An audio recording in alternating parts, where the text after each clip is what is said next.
छात्रों, आज हम कक्षा 10वीं में अध्याय 13 विद्युत धारा के चुंबकीय प्रभाव के बारे में अध्ययन करेंगे। अभी हमने पूर्व में विद्युत धारा के ऊष्मीय प्रभाव के बारे में अध्ययन किया था कि किस प्रकार विद्युत धारा से ऊष्मीय और तापीय प्रभाव उत्पन्न होते हैं। आज हम पढ़ेंगे विद्युत और चुंबक। हम देखते हैं जब किसी भी चुंबकीय क्षेत्र, विद्युतीय क्षेत्र में हम देखते हैं कि जो चुंबक रखे हुए रहते हैं उनकी विक्षेपण की दिशा बदल जाती है।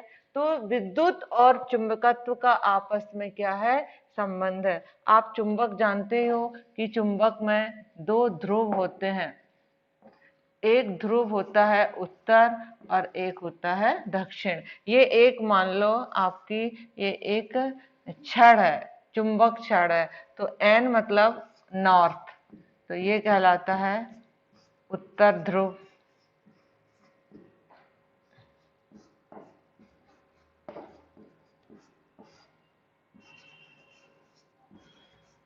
और यह है दक्षिण ध्रुव। तो यहाँ पर एक हम परिपथ लेते हैं। अब आप परिपथ से बहुत परिचित हो गए हो कि परिपथ मतलब जिसमें से करंट, बिजली, विद्युत धारा प्रवाहित हो रही है। यहाँ पर आपको मालूम है किसी भी परिपथ में जो विद्युत धारा उत्पन्न होगी, आप देख रहे हो ना, ये एक क्या बनी हुई है, बैटरी। यहाँ आप देख रहे हो बैटरी का संकेत है धन और ऋण, लाइन के द्वारा से ये लंबा सिरा धन और छोटा सिरा ऋण। तो ये देख रहे हो आप, ये धन सिरा है, यहाँ से विद्युत धारा। आपको प्रश्न आ सकता है कि किसी भी परिपथ में विद्युत धारा का स्रोत क्या है, तो वो स्रोत है ये बैटरी। ये बैटरी देख रहे, एमीटर, एमीटर क्या करता है, धारा को नापता है, एक उपकरण है। और ये प्रतिरोध है। हम इसमें से जब विद्युत धारा क्या करते हैं, प्रवाहित करते हैं। और यहाँ पर यदि हम एक इस धारा के मार्ग, यहाँ पर पास में एक चुंबकीय सुई रख दें, क्या रख दें, एक चुंबकीय सुई,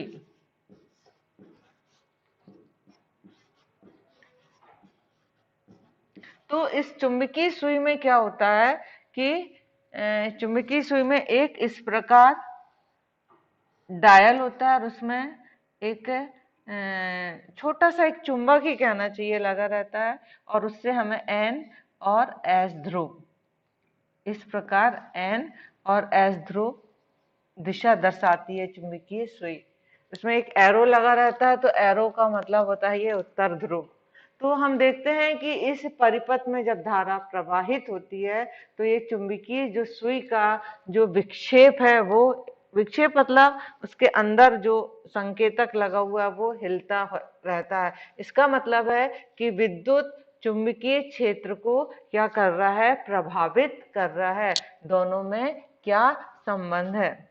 तो इस प्रकार हम देखते हैं कि धातु के चालक से जब विद्युत धारा क्या होती है, प्रवाहित, तो दिक् सूचक सुई मतलब वही चुंबकीय सुई, दिक् सूचक सुई को ही हम चुंबकीय सुई कहते हैं। तो उसके जो कांटा है, जो संकेतक है, वो हिलने लगता है।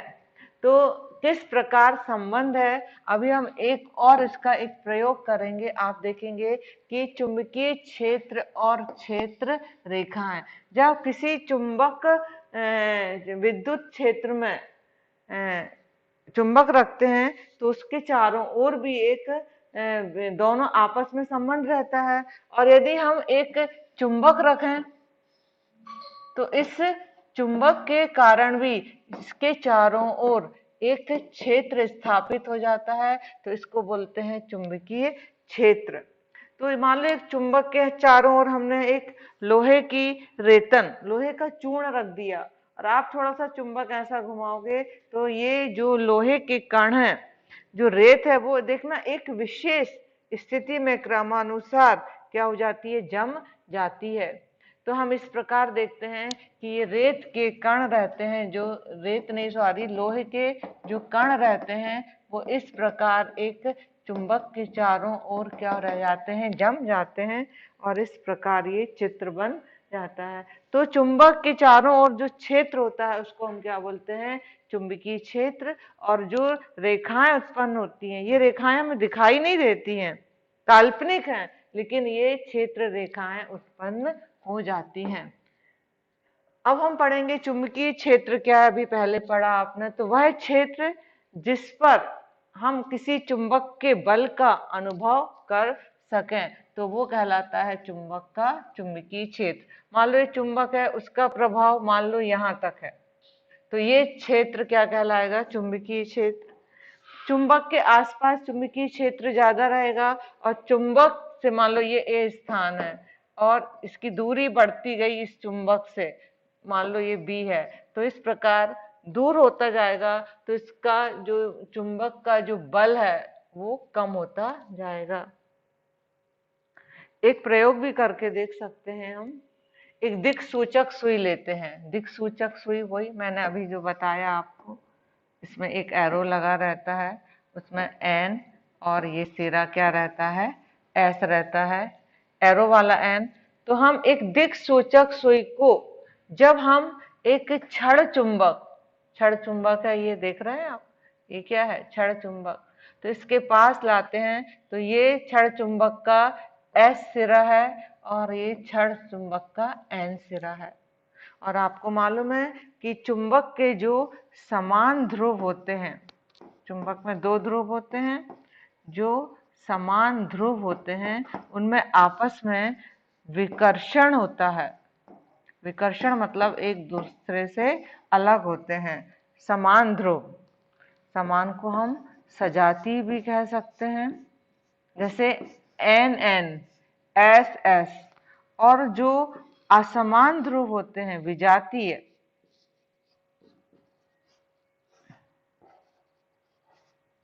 जो असमान ध्रुव होते हैं उनके बीच में आकर्षण बल होता है।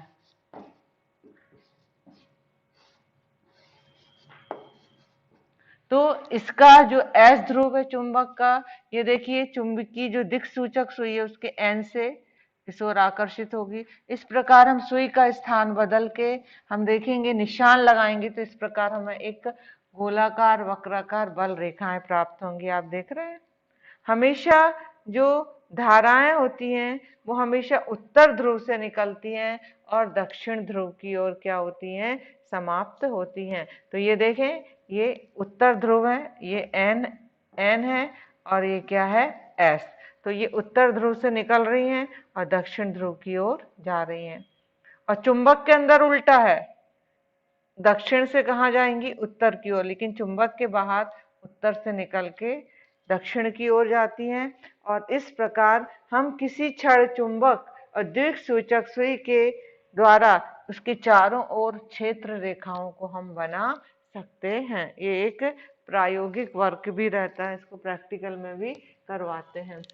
तो किस प्रकार विद्युत और चुंबक का आपस में क्या संबंध है, तो ये हमने पढ़ा।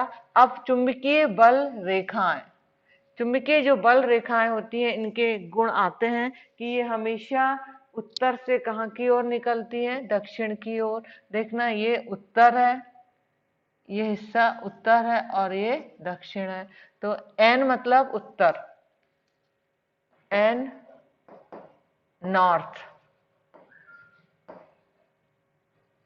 उत्तर दिशा, और एस साउथ मतलब दक्षिण दिशा। और चुंबकीय जो क्षेत्र रेखाएं हैं वो हमेशा ऐसा बंद एक वक्र बनाती हैं, और ये चुंबकीय बल रेखाएं कभी भी एक दूसरे को काटती नहीं हैं। दूर तक ये एक दूसरे को क्या करेंगी? दूसरे को, एक दूसरे को, ये दूसरा है, एक दूसरे को, ये दूरे नहीं है, को काटती नहीं है। अच्छा, अब हम किसी भी धारावाही चालक मतलब जिसमें धारा क्या हो रही है? बह रही है। हम देखते हैं कि इसके कारण चुंबकीय क्षेत्र कैसा उत्पन्न होता है। ये एक दिक् सूचक सुई है, आप चित्र में देख रहे हैं ना, दिक् चुंबकीय सुई। तो ये परिपथ फिर से आ गया, परिपथ, बैटरी, कुंजी।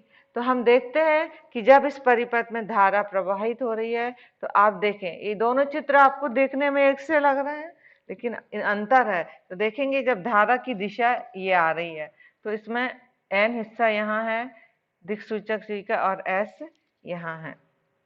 लेकिन यदि हम धारा की दिशा बदल दें, उल्टा कर दें, धारा की दिशा हम कैसे बदल सकते हैं? इस बैटरी के द्वारा, इसके द्वारा। देखिए ये धन सिरे, धारा की दिशा ये है। अब हम इस बैटरी को बदल दें, उसका धन सिरा यहां से जोड़ दें। अब देख रहे हो, पहले धारा की दिशा यहाँ थी, अब धारा की दिशा क्या हो गई? यहाँ हो गई, विपरीत दिशा कर दी। इस चित्र में अंतर है आपको, इस चित्र में और इस चित्र में।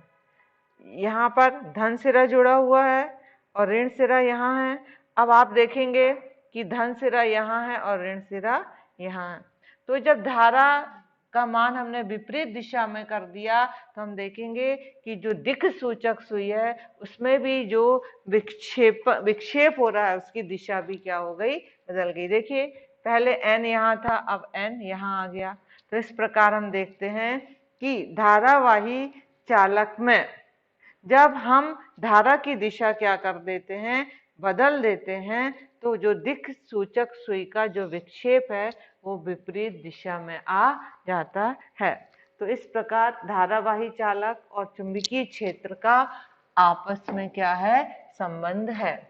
अब हम और भी उदाहरण देखेंगे कि सीधे धारावाही चालक में जब हम विद्युत धारा प्रवाहित करते हैं तो क्या होता है। ये एक साधारण परिपथ है।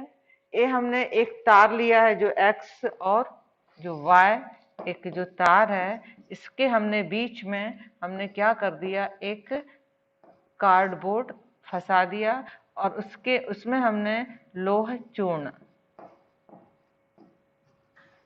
क्योंकि ये चुंबक और विद्युत धारा का संबंध है, डाल दिया। उसके बाद जब हम इस परिपथ में विद्युत धारा क्या करते हैं? प्रवाहित करते हैं, तो हम देखते हैं कि जो लोह चूर्ण है वो कार्डबोर्ड में इस प्रकार लाइन से क्या हो गया? जम गया। और यहाँ पर एक दिक् सूचक सुई भी रखी हुई है। तो ये क्यों जम गया? क्योंकि विद्युत धारा के कारण वहां चारों ओर एक क्या उत्पन्न हो गया? चुंबकीय क्षेत्र उत्पन्न हो गया। और उस चुंबकीय क्षेत्र और लोहे में चुंबक की ओर आकर्षित होने का क्या होता है? गुण होता है। तो इस प्रकार वो लोह चूर्ण इस प्रकार लाइन में एक विशेष स्थिति में क्या हो गया? जम गया। अब हम दूसरी स्थिति में इसकी तुलना करते हैं। अभी हम दिशा भी ज्ञात कर सकते हैं। जब धारावाही चालक में चुंबकीय क्षेत्र की दिशा क्या होगी? तो एक दक्षिण हस्त अंगुष्ठ नियम बनाया गया है कि जब हम दाएं हाथ को एक विशेष स्थिति में आपको ऐसे बनाना है, आप देखेंगे तो किस प्रकार, ये देखिए एक विशेष स्थिति है। तो जो आपका अंगूठा है वो विद्युत धारा की दिशा को क्या करेगा? प्रदर्शित करेगा। और जो उंगलियां हैं वो आपको चारों ओर उत्पन्न चुंबकीय क्षेत्र की दिशा को क्या करेगा?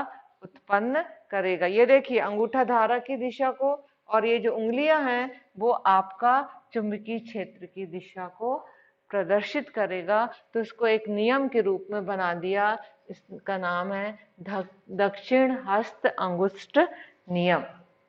यदि आप दाहिने हाथ में धारावाही सीधे चालक को इस प्रकार पकड़ें कि आपका अंगूठा विद्युत धारा की दिशा की ओर संकेत करे, तो आपकी उंगलियां चारों ओर उत्पन्न चुंबकीय क्षेत्र में चुंबकीय बल रेखाओं की दिशा क्या करेगी? प्रदर्शित करेगी। यह है दक्षिण हस्त अंगुष्ठ नियम, दाएं हाथ में उंगलियों का इस प्रकार नियम। अब हम और भी दूसरे जो चालक हैं, अभी हमने एक सीधा परिपथ देखा था, अब हम एक पॉश के कारण एक वृत्ताकार हमने क्या बना ली है? एक ऐसी कुंडली बना ली है तार को, इस प्रकार एक तारों की गोल कुंडली बना ली है और उसके बीच में हम एक चुंबक रखते हैं NS। ये NS एक चुंबक है। N मतलब उत्तर ध्रुव, S माने दक्षिण ध्रुव। तो हम देखते हैं कि एक धारावाही वृत्ताकार, इसकी जो है ना ये पूरा गोल है, वृत्ताकार मतलब। तो हम देखते हैं कि एक चुंबकीय क्षेत्र उत्पन्न हो जाता है और उससे एक चुंबकीय क्षेत्र रेखाएं भी उत्पन्न हो जाती हैं। तो इस प्रकार ये देखिए एक वृत्ताकार एक पाश बनाया है और हमने इस प्रकार इसमें से विद्युत धारा क्या हो रही है, प्रवाहित हो रही है। तो इस प्रकार आप देखेंगे ये बल रेखाएं उत्पन्न हो जाती हैं। इसके बाद हम पढ़ेंगे एक परिनालिका। परिनालिका क्या होती है? एक क्षण चुंबक होता है और इस क्षण चुंबक में चारों ओर हम एक विद्युत रोधी तार को लपेट देते हैं। तो ये एक चुंबकीय पदार्थ है। ये जो हम देख रहे हैं ना, मान लो ये ए और बी एक छड़ है चुंबकीय, ये अस्थायी रूप से क्या बन जाती है? चुंबक। जब इसके चारों ओर हम एक तार का एक नाल बना देते हैं, तार को ऐसा लपेट के बहुत सारे फेरे लगा देते हैं तो एक कुंडली बन जाती है, उसको हम क्या बोलते हैं? परिनालिका। और जब इस कुंडली में हम क्या करते हैं? विद्युत धारा क्या करते हैं? प्रवाहित करते हैं। तो जब तक विद्युत धारा प्रवाहित होगी तो ये जो छड़ है ए बी, ये नर्म लोहे की ये अस्थायी चुंबक बन जाता है।